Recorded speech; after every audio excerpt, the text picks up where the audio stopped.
Oh my gosh, you guys have to tune into this if you love the earth. I got to interview a climate change physicist, Margot Paez, and she talks about how Bitcoin mining is helping with methane mitigation and other wonderful things. So you guys definitely do not miss this if you care about the earth and nature. Hey, Aloha Love Tribe. I have somebody here who is a warrior for our Earth. She is a climate change physicist working on her PhD, and she is out there fighting the good fight for our beautiful home. This is Margot Paez. Welcome, Margot. Thanks for having me, Valerie. Totally. So let's talk about what your mission is in life and how it relates to Bitcoin and Mother Earth and the climate. Wow.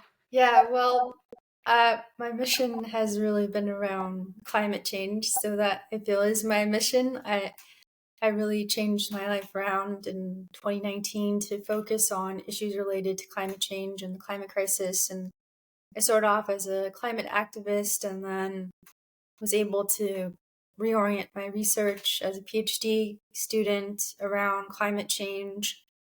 And then I realized that there was an important connection or missing piece, which is related to the financial system and the fact that, we can't seem to get strong policies, we can't seem to get governments to take action. And a lot of it, at least from my analysis, is because of how our financial system works.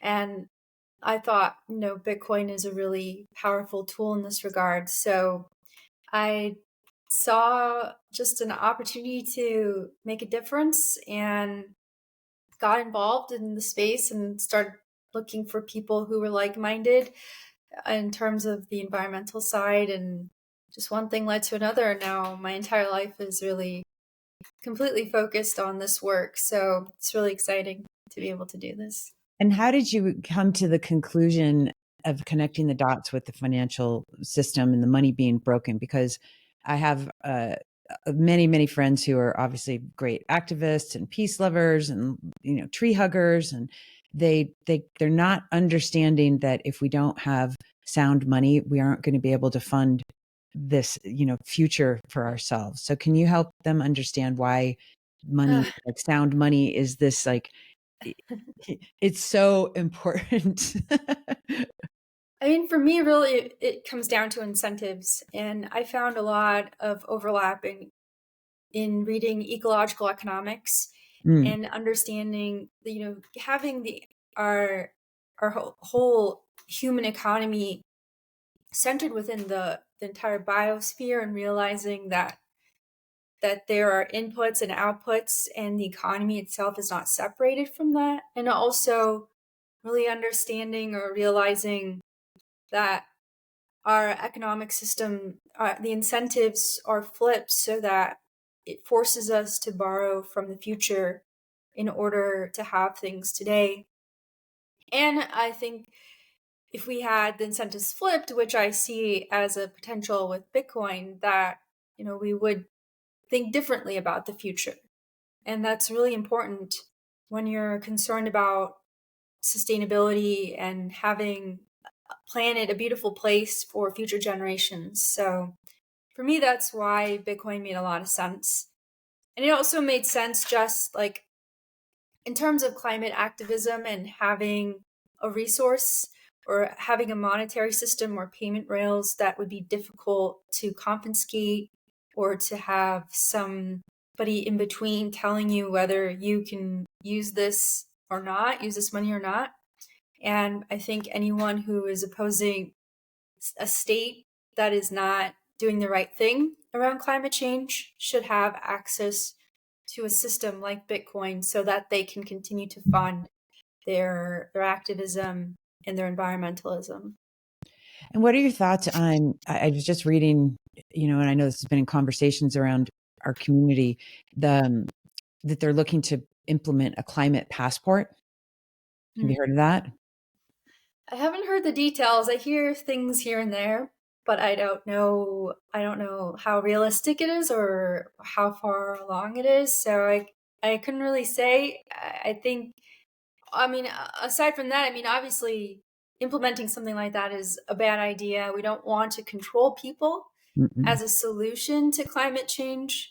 I think it's much better to have bottom up solutions and not ones that punish people or tell them you can't live your life a certain way. I think that there are alternatives. So I hope we don't have things like climate passports or climate lockdowns. I'm hoping that that's not something that comes to fruition. Well, and kind of tying that into like this new CBDC model that a lot of the governments and central banks want to start implementing, and thinking about, oh, you've got your carbon consumption for this is your budget for each month or whatever. And so I think people don't really understand what is on the table with tying the money that you use, whether it's a CBDC or not, with your behavior and manipulating you in such a way that maybe isn't in alignment with your freedom or how you wish to operate on the earth. And so what are your thoughts on helping people understand kind of the authoritarian nature of where we're headed if we don't have separation of money from state? Yeah, I mean, there's plenty of examples out there of using money to control people. And, debt is a really great way to enslave people and to control people. And I think that's probably a really easy way for people, at least in the US, to understand what that looks like, because especially with student loans, a lot of people have suffered. And also with, home loans, people who didn't realize the kind of loan they were getting, and then the banks essentially screwed them over and stole their house, especially during the great financial crisis and Mm. that whole period. And so, yeah, it's very easy to make use of money, but states also can confiscate your money. And I think the CBDCs are really concerning because there's lots of, I think there's this potential for them to allocate funds to you and say, all right, but you can only use this for this reason. And if you don't use it by this amount of time, then we're going to take it back. Or they could freeze your savings and take it. I mean, plenty of authoritarians have done that in other parts of the world. So we live in a particularly unique situation, especially in the West and the US, because the US dollar is the world reserve currency. So we have a lot of stability, but there is never a guarantee that that's going to last forever. And there are some indications that this golden era can come to an end, and it's just a matter of when, not if. And we have to be prepared for that. And for people who are, new to Bitcoin or curious about Bitcoin, they love the environment, but they're hearing all the FUD, the fear, uncertainty, and doubt about what's going on out there, and reading the headlines. They're reading them from supposedly reputable journalistic sources, and however, we're discovering that they're not reputable.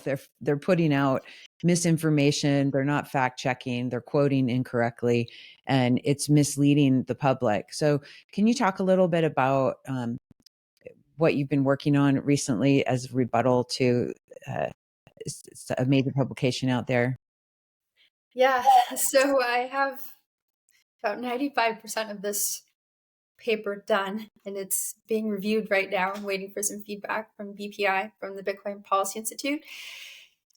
And it's over 7,000 words, and it's at 21 pages with figures right now. And that's, I think, an prime example of Brandolini's law, with these kinds of really horrible papers that they take things out of context, or they purposely mislead the reader Mm-hmm.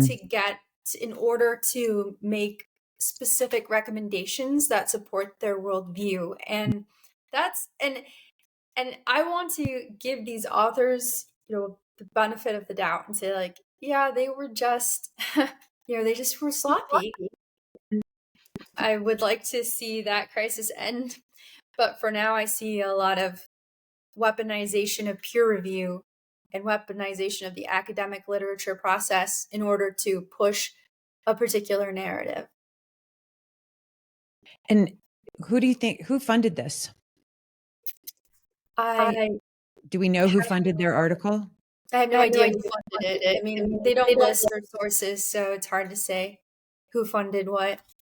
But I mean, you don't list their funding sources. You don't have to necessarily it's just like an honor system thing. So I don't know really who funds their work. Yeah, that's always my curiosity, is who's paying for these things and where's the incentive? Follow the money, follow the money. And I would be really curious to learn about that part, because did they even bother to interview the Bitcoin community and real miners, or was this just academics sitting in a room thinking they know what's going on? And so this is where I feel like, really, guys, like you really can do a whole lot better. But this unfortunately leads to people in a different level of power. One of our senators out there messing around. And so it's a big deal that, they are doing proper journalism and proper fact checking and sharing. And so I can't wait for what you're up to get out and hopefully, shed the truth on what's going on and dispel what they have as what they've posted. So what are some of the things that you've encountered that are the biggest misunderstandings that the climate activists have about Bitcoin? Well, they think it doesn't have a value proposition, for one thing, and they also think it's really bad for the planet. I mean, we just talked about how bad these papers are, but if you're not aware of how peer review works, it's hard for you to know, or if you don't know really how science academic that scale, how that works. And it's really easy to just take a study and say, well, these scientists, this is what they found. Isn't that true? Right? They don't realize that the peer review process is imperfect and things get through it sometimes that aren't accurate. There's lots of retractions. I mean, retractions are up, I think, in certain disciplines. And there's been crises around replication issues of studies in a number of fields. So you have to be careful, just outright saying, yeah, the study found this, therefore it's correct. I mean, it's always best to do a full review, and we have papers now that have done that and have shown that these studies are bad. But unfortunately, the news media, for one reason or another, picks up on these studies and runs with it. And then we have these outlandish headlines saying, Bitcoin's going to use up the world's electricity by 2020, or, within a decade, it's going to push global warming past 2 degrees, or now the water footprint stuff, which is just essentially the same sloppy, top-down, oversimplistic models that have already been criticized in the literature. It's just a continuation of bad research. So, but people in general, climate activists, they don't have time to go and do all this reading. They're not going to go into Google Scholar and look it up, and they may not even know where to even start. So that's really challenging to get to people and say, well, you're wrong for this reasons, or you've been misled, and these news articles really play on people's emotions. So I think these are the biggest challenges when trying to convince environmentalists, people who care about the planet and climate change and who have heard negative stories about Bitcoin. What would you say about the $5 million that was given to Greenpeace from Ripple as a campaign and change the code? So that's something that I think people should understand who are, I used to support, I know there's Greenpeace US and there's other Greenpeace. So I want to clarify that. So we want to make sure that people get where's the money coming from, and why would somebody give a crypto guy give $5 million to go out there and put some FUD out there and then go try to get policy makers influenced with this, and then also utilizing old uh, research that has been debunked and changed, so how can we help people get, like, follow the money, even though you're exhausted and we know that you're tired and you're a warrior, but you have to take time and be more diligent about knowing that, like, follow that money, because it's real. Yeah, Chris Larson, CEO Ripple, donated $5 million to Greenpeace USA. It's got them to start their Change the Code campaign, Clean Up Bitcoin campaign, which has gone absolutely nowhere. And Greenpeace understands this now. They realize that after a year of this is not working. They have to change. So at least there's that. But yeah, I mean, when you talk about bad incentives, this is a perfect example of bad incentives. Why does Greenpeace even care about an industry that is so small, makes like $6 billion in a year in revenue across the entire industry? It's nothing for an entire, at that scale, and then uses maybe 0.5% of the world's electricity, something like that. Not an insignificant amount, but still very small, and not in an industry also that really didn't get to an industrial scale until about in 2017, 2019, in that range. So, Bitcoin is not responsible for where we are right now in the climate crisis. It's good to be concerned about whether, what happens going into the future, because we do need to reduce emissions. We do need to do that. Absolutely. But it just seems to me that Greenpeace could have better spent that $5 million going after the producers of fossil fuels. And there's plenty of studies out there in the academic literature that says, this whole thing with the individual carbon footprint is misplaced. And there's evidence that this was started by the fossil fuel companies to deflect responsibility off of themselves.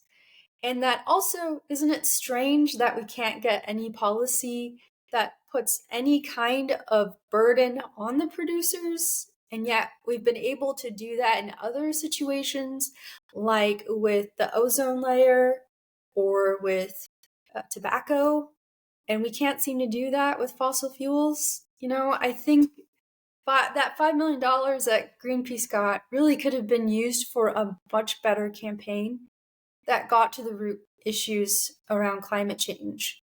And I'm hopeful that they'll realize this and we can work with them. I'm open to working with them on doing the right thing around Bitcoin and understanding that it's a technology that's here. It's not going anywhere. So if there are concerns and they're valid, let's work on them. Let's try to get the industry to be more transparent. Let's get the industry to think more about sustainability and being part of the solution. I think that's a much better approach. It's less antagonistic, and it doesn't feel like you're singling out a particular industry for some kind of dubious motivation, So yeah, I think bad incentives really derailing generally otherwise honorable institution. Yeah, it was sad to see that. I was like, what is going on? But the fact that it was from Chris at Ripple and XRP, who's trying to get legislation against, let's change Bitcoin and all this. So I just feel very like, oh, there's another one out there, guys. What do you think about, so COP28, I think they just announced that we're supposed to not, like, we're going to be cutting methane by 80% or something. And I want to talk about Bitcoin mining as a solution for reducing methane. Daniel Batten is somebody who I really admire and have been following a lot lately. Obviously, you and Troy Cross, and I really want people to understand about how Bitcoin mining can help. Like if we've really implemented this how much methane can we get out of the air and how toxic this is. Like, isn't it 84 times more warming than carbon It's somewhere around there dioxide? over a 20-year period. So Yeah. as you go out, you measure these global warming potentials, that's what they're called, over different periods. So in the shorter term, it's way more potent, and then over 100 years, it's 20 times more potent. It's a smaller amount of the overall contribution to climate change, which is really squarely on carbon dioxide. But if we are, actively thinking about how do we buy ourselves more time so that we can get to that stage where we can truly decarbonize and reduce our CO2 emissions, then methane is a really important piece of the puzzle. And finding solutions in the short term is really important. I have my doubts around the COP these days, and they make these claims and these promises, but it ultimately is up to the countries to go back and convince their their legislative bodies, their politicians, their people, depending on the scale of democracy in that country, right, that this is a good idea. So it's really challenging, and I think that we have not had very good successes coming out of the COP in a long time. So while I'm all for, let's hit that 80% target, we've completely failed to hit the Paris climate targets of 1.5 degrees Celsius. And that's dead. That's really a dead goal. We are going to blow through it. And 2 degrees Celsius, good chance that we will not hit that one either. So we need tools like Bitcoin and Bitcoin mining, because it's like a form of direct action that gets you in to the game through the marketplace, which is kind of counterintuitive, I think, for a lot of environmentalists and a lot of activists who come out of the left, this more socialist thought way of thinking.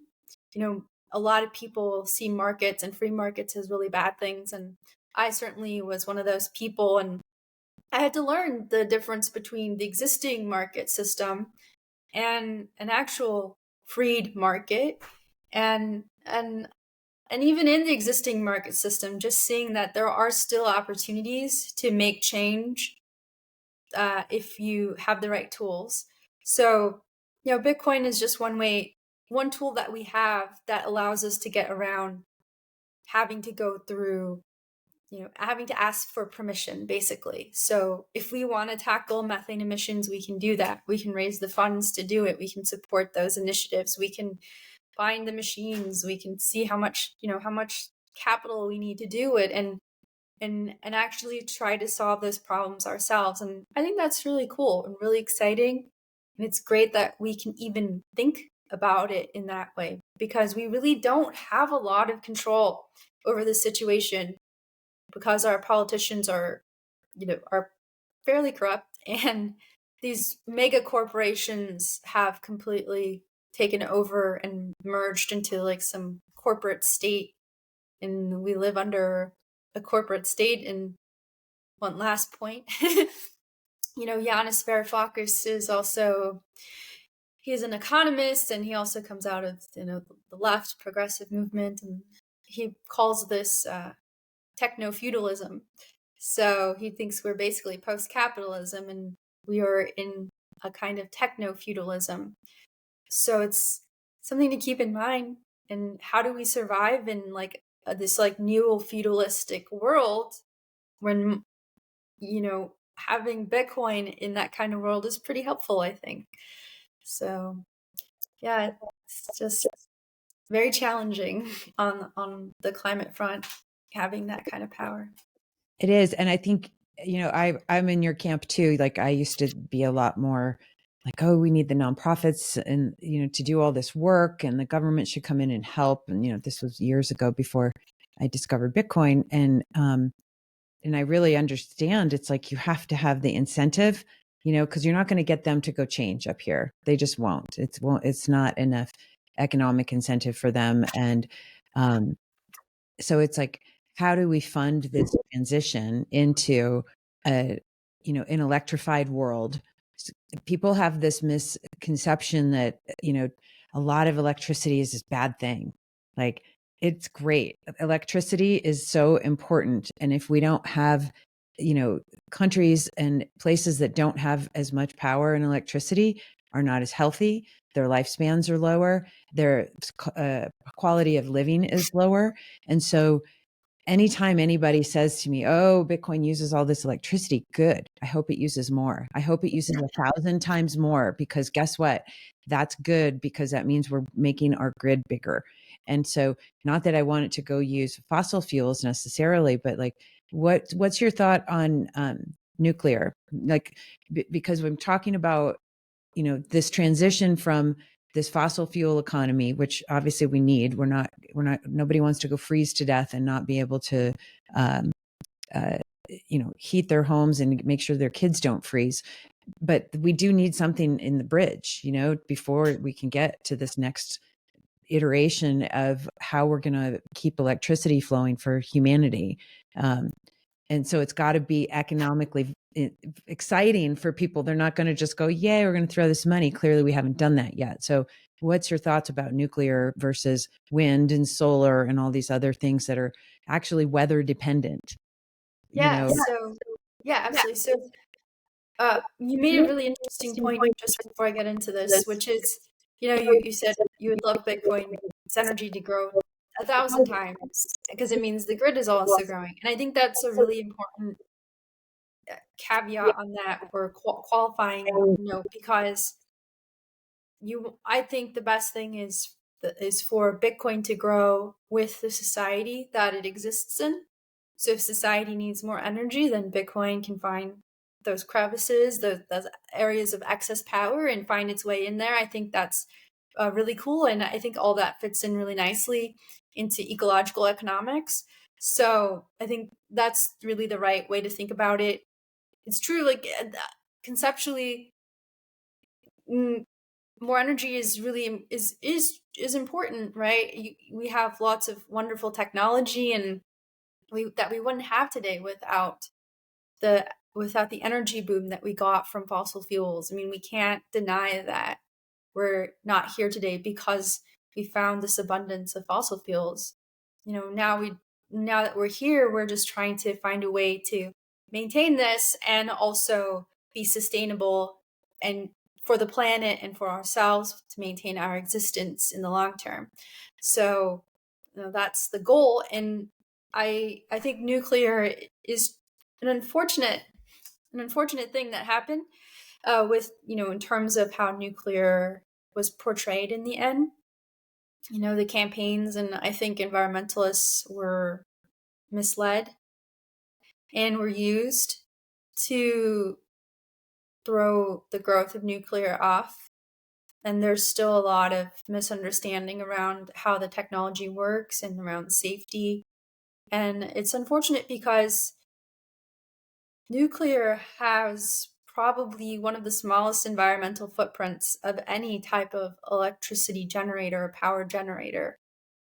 It's a smaller footprint. And not only that, its footprint is relatively location agnostic. Whereas, for example, you have a big hydropower plant on a big dam somewhere that's water resource intensive, which is a scarce resource, and not every country has access to that power, to that abundance of water. So really, you don't want to build a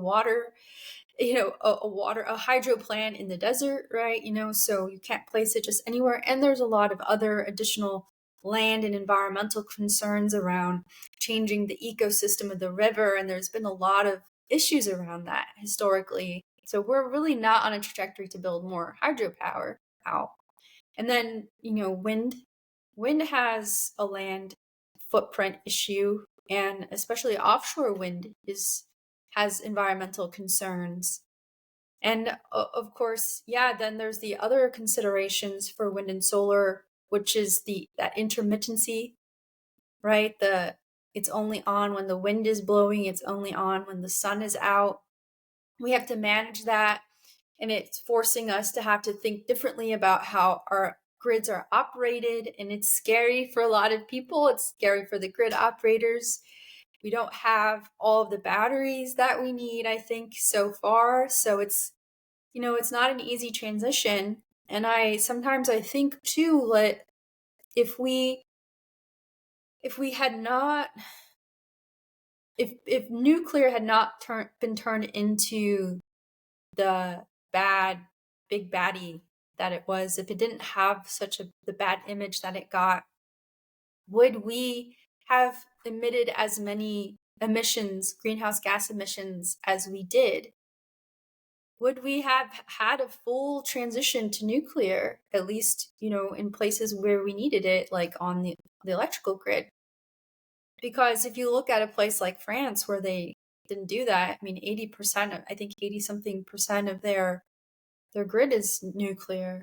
So, and these are old nuclear plants, they're not new.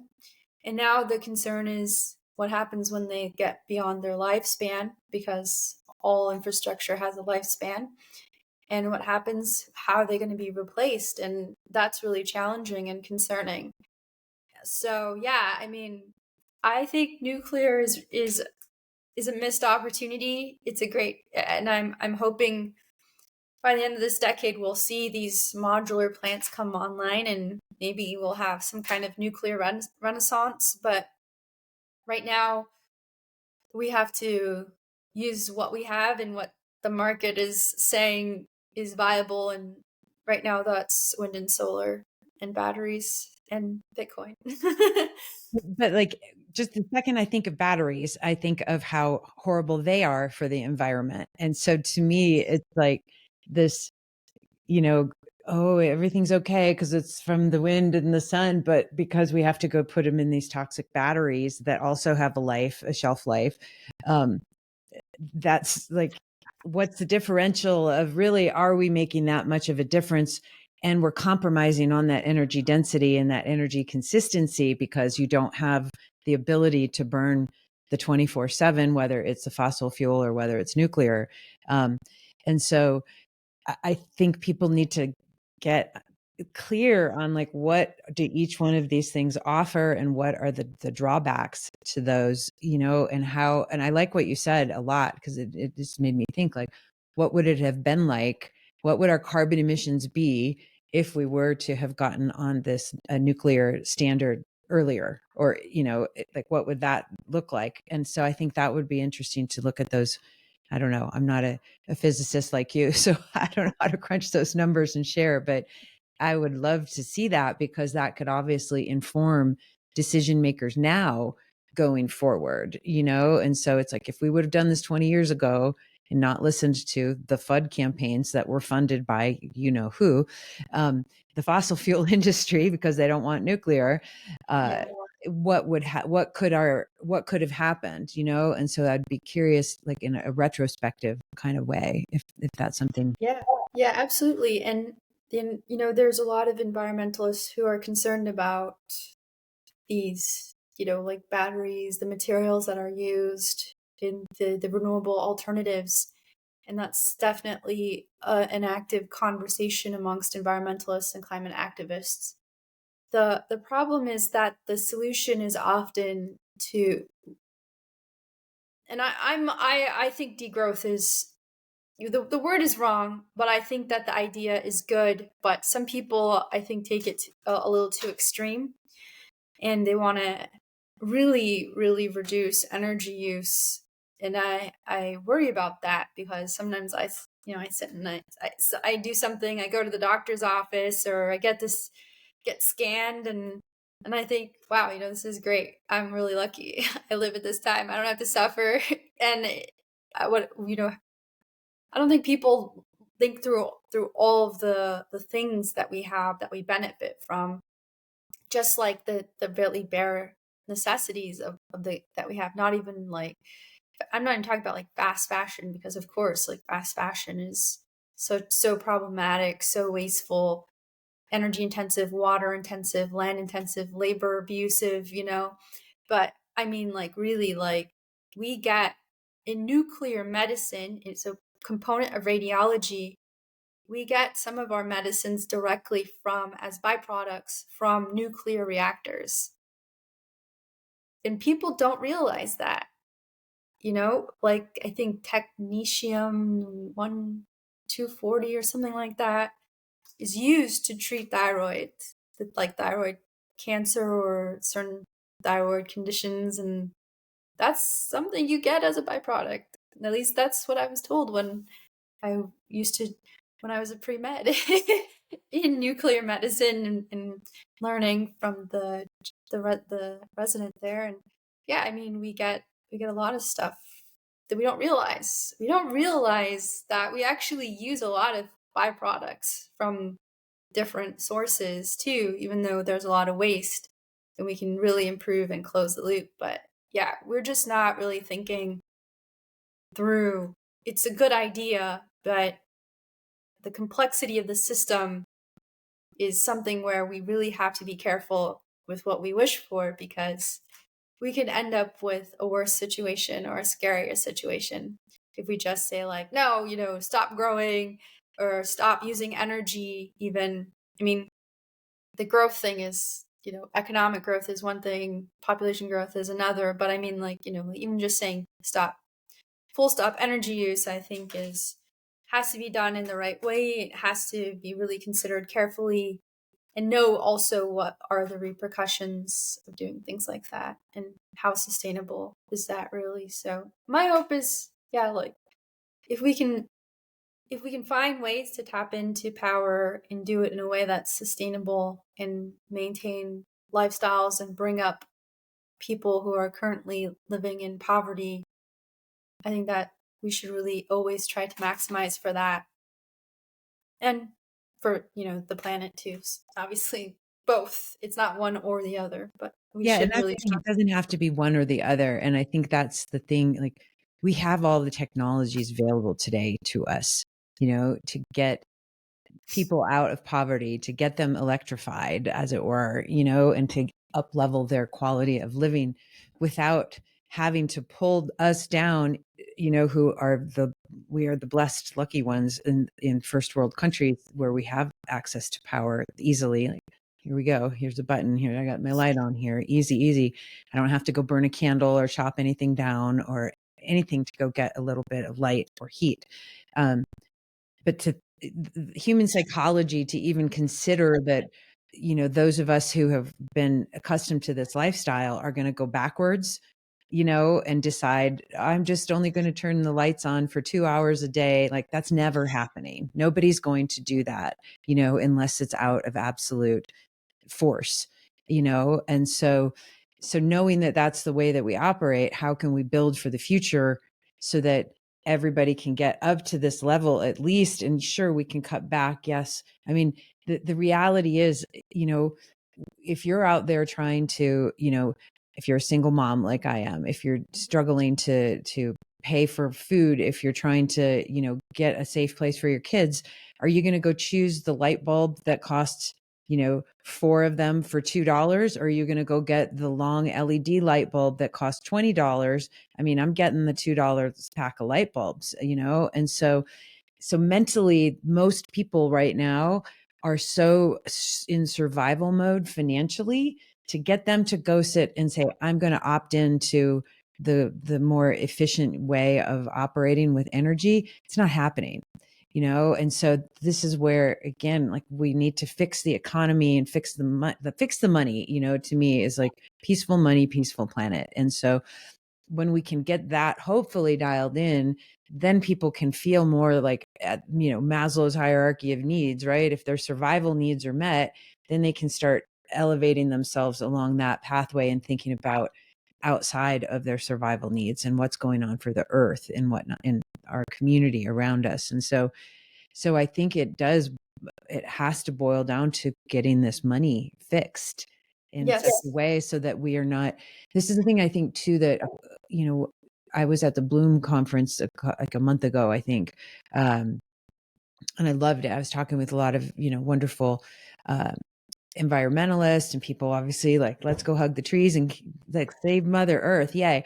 But the money part is just so not in their mindset at all. It's just you focus on this other part of the solution. And I'm like, you realize that, like, the way that the money is right now, like you're being robbed, you're being stolen from on a moment by moment basis every time that we get flooded with new fiat.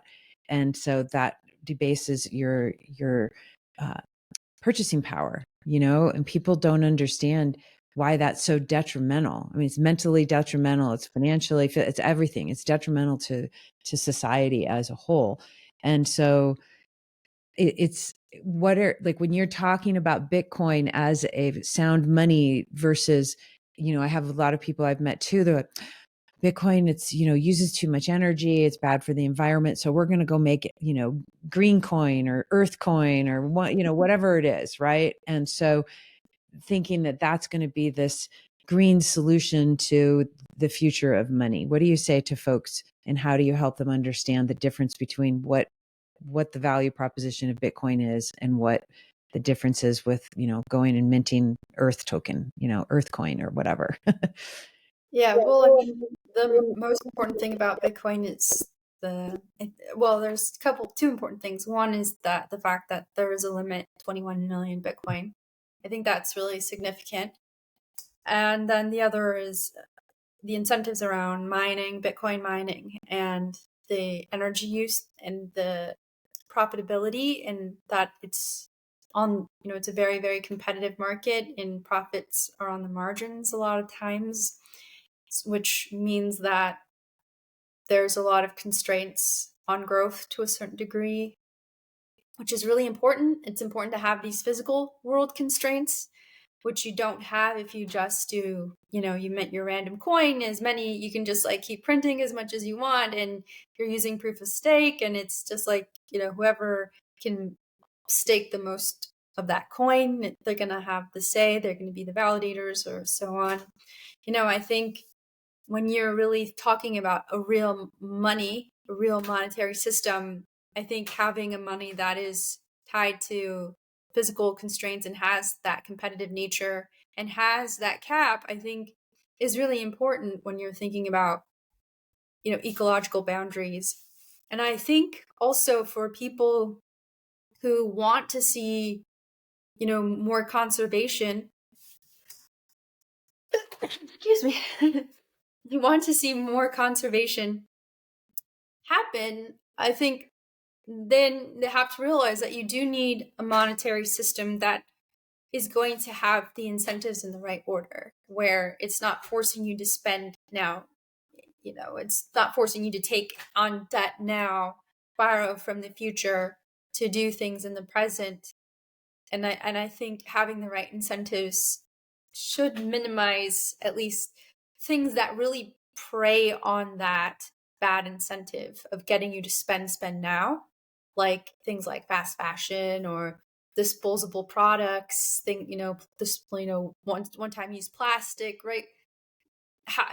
We need to we need to get to the root issue in order to be able to get society to make the right choices. In the financial system right now does not give you an opportunity to make the right choice easily without punishing you, really, because it costs more money to do the right thing right now. It does. And I think, thinking about, the slow proof of work time preference that we have as Bitcoiners, right? And so I also think about environmentalists and nature lovers. It takes time to grow a tree. You don't have a solution, right? Just because you put a seed in the ground, yay, I'm going to have a tree. And, it's going to take time for things to happen. And so I think that mindset that we share, there's a lot of similarities and bridges that need to get talked about and crossed. Like, I want so much for all of the activists and the environmentalists. It's like, please come to the Bitcoin conferences. We want to come to your conferences too and talk about why this is an important tool for the future, and I feel like having the conversations out in the mud pits of social media is not the place to do it, and the more that we can invite each other with open arms and curiosity and two ears and one mouth, I think we could do a lot better job of finding the solutions together, because we're all in the same trajectory and the same mission to make the world better than we found it. and I think that's super important. Yeah, it would be great. It'd be great to be able to have those conversations and not have them be so antagonistic and be more open-minded. I would love to have that. That's my dream. That was my one of my motivations to getting involved, was to try to find a way to bridge that. And it's challenging, but I'm seeing some cracks starting starting to form. So I'm hopeful that we are actually making progress. So it just takes a lot of work and dedication and that low time preference, right? It's not going to happen overnight. Yeah, it's not going to happen overnight. And I think, it's repetition too. You think of marketing 101. It's like, what do they say? 7 times before you hear a message where you might be like, okay, maybe I'm ready to buy, right?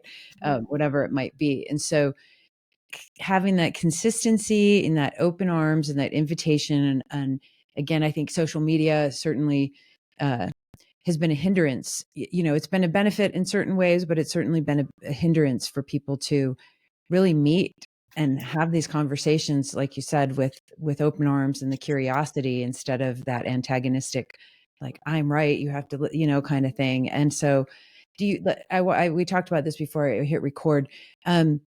What do you feel like, obviously,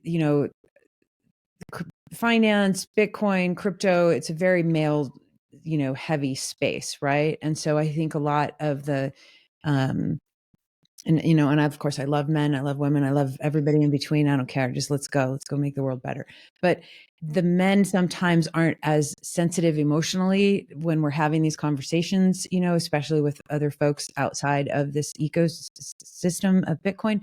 How would you, characterize your experience as a woman, as an activist? And certainly there's the big thing with, is climate change real in our community? So there's a lot of, just energy out there that's not necessarily huggy and touchy feely from some folks. Yeah, I mean, it's been, there's been challenges, I think, and I think sometimes it's easier to be a guy and be taken seriously in this space. But I don't think, I try not to think too much about it, because at the same time, there are also a lot of guys out there that are very supportive and are, like what I'm trying to do. So I'm cognizant that, not all men are the same. They don't all think the same way. But yeah, there are certainly, I certainly get harassed in a different way than Troy Cross does. And we've had a conversation about this a few times where he's just like, yeah, I mean, I get it. I get harassed and canceled too, but I don't get, you get like this certain like edge of misogyny that I don't get. And I mean, yeah, it's just, this is this, how our society is still, there's still a lot of hate towards women in the world in general. And it's no surprise that we would find it in Bitcoin as well. And I feel really bad for women in male dominated spaces, because it can be really hard. I mean, I've I grew up around guys and have always kind of been in male dominated spaces. So I'm a little bit more oblivious, I think, than other women, but I've heard from them. And it's clear to me that there are reasons why women leave, male dominated spaces like the tech industry. And it's really interesting, actually, because, like in computer science, for example, before there were more women than men trying to study computer science. And then over time, this number was changing. And it was actually the inspiration, I think, for the Raspberry Pi Foundation, which invented the Raspberry Pi, these little credit card sized processors, because they wanted to bring more women back into computer science. And a lot of women leave the tech industry, leave Silicon Valley. A lot of them leave science in graduate school, leave the physics programs. And it's because these places have not figured out how to retain women. They know how to they're getting better at bringing women into the spaces, but not retaining them. And I do think that some of that is because there is this like unconscious bias that's going on too, this that is still in these spaces. And that we can learn something from other industries and disciplines where that doesn't happen as much, like in astronomy, for example. Astronomy, is a branch of physics, astrophysics, and yet they have way more, a way bigger representation of women, as professors, as astronomers in general. So, I mean, there's a lot of questions to be raised about why this is happening, but it is hard. I mean, if you don't see other women who as role models in those spaces, I think in seeing them succeed, I think that that's demoralizing for the other women in the space. So I didn't really, I didn't really take this into consideration very much until I attended a Women in Bitcoin brunch at Bitcoin Miami last year. And I realized, there was a bunch of people who came over to talk to me who I didn't know beforehand. And they were so nice and so interested in what I was doing. And I realized, okay, making these connections with other women in Bitcoin is really important for the community as a whole, as women as a whole in this space.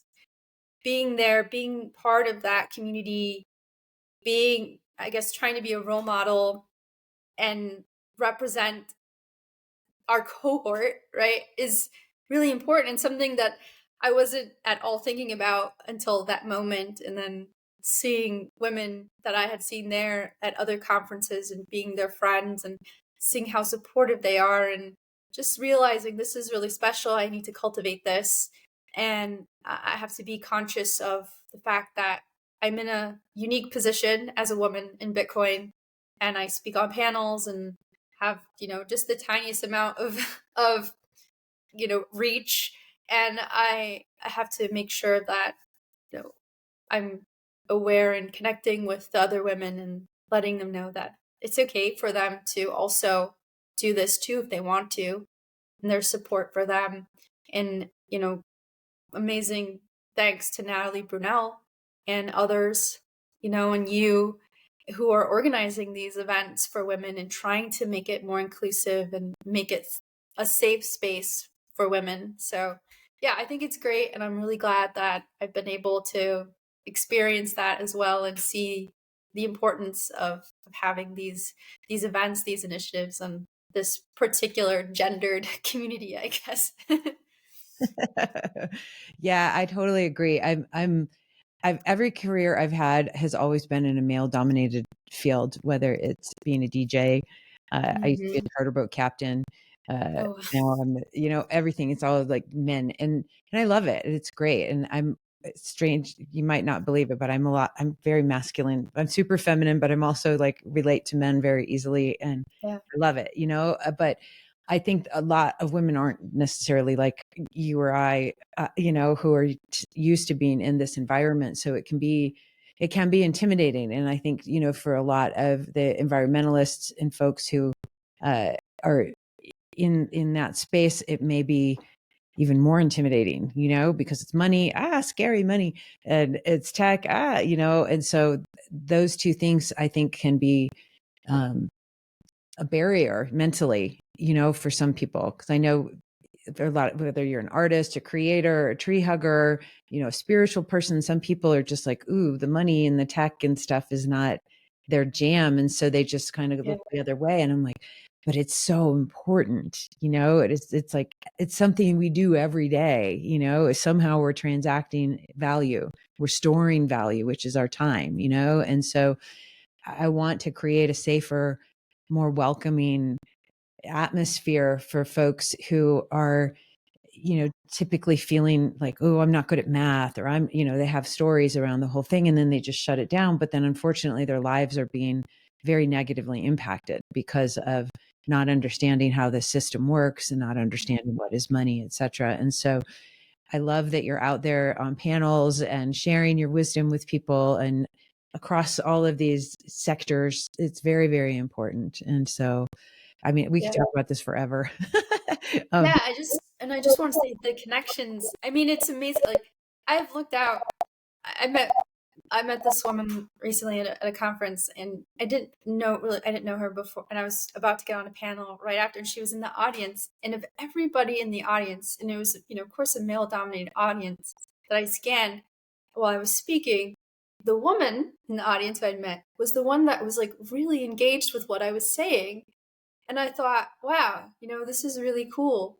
There is this special kind of like silent or connection, a deeper connection that we can have, and that I'm not getting from all the guys in the audience.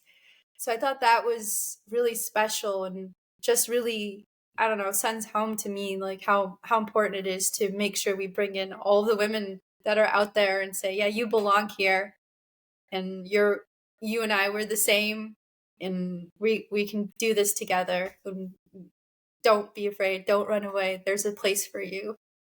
Yay. I love that. Oh my God. That's such a good ending, like wrapping up statement. I was going to say, like, what would you say to, anybody out there who's I mean, whether you're whatever gender you identify as, what would you say to, people who are a little intimidated, people who are on the fence, people who have been, uh, listening, unfortunately, to the FUD and to some of the misinformation? How would you help them, make the next step? What would a call to action be for those folks?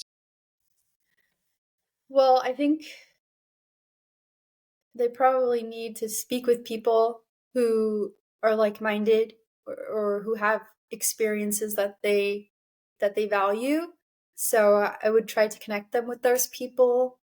If they like reading, I would send them some papers that explain why a lot of the research that is being used in these news articles is wrong, and also that these papers are coming from people who are not in the Bitcoin community or space. They're just researchers who have been doing this for a long time, and just in overlapping or disciplines. So that's where I would start. It's like, first read this maybe, or talk to these people, who are creating a circular economy in Kenya, or to these political dissidents who had to live off Bitcoin because they were blacklisted, basically put on terrorist watch lists, and couldn't open a bank account, and had to use Bitcoin, and they didn't have Bitcoin, who knows where they would be, those are the kinds of stories that I want to connect people to, because I think once they see that there is a value proposition to Bitcoin, I think it gets harder for them to hold on too strongly to those initial gut feelings about it. So that's what I would try to do. Awesome. And where can everybody find you, Margot? Well, the best place is still on Twitter or X or Twix. Oh, I haven't heard it called Twix. I like that. I do like me a good Twix once in a while. Guilty. Borrowed that one from a friend, but yeah. So I'm on there. I'm Jyn Urso. That's JYN_URSO. And my DMs are always open. So if you want to send me a message, I'll definitely get back to you within a day or so. And if I see it, but I mean, I do respond, and I check my Twitter DMs regularly, and I like keeping them open. I'm not afraid to talk to strangers. Yeah. That's That's the awesome. best way. And when can we expect your paper? When do you think we're gonna be able to get it, to get our hands on your, was it 21 or 22 pages you said? It's at 21 right now. We'll Yay. see. We'll see what. First, I got to hear back from the Bitcoin Policy Institute to see if they think it needs to be shorter.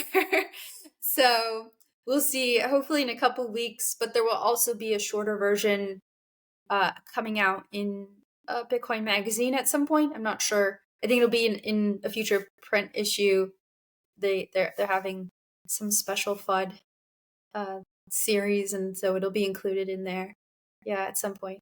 Oh, good. All right. We'll look forward to that. And we'll make sure everybody follows you. I'll put all your stuff in the show notes for people to like and follow, and make sure that they're getting accurate information for themselves so that they can go make better choices on their journey as nature warriors and environmentalists and activists. So it's very important work. So thank you so much for taking time to be with me. I know you're ultra busy working on your PhD and at the Bitcoin Policy Institute and everything else. I really, really appreciate your time, Margot. Thanks so much.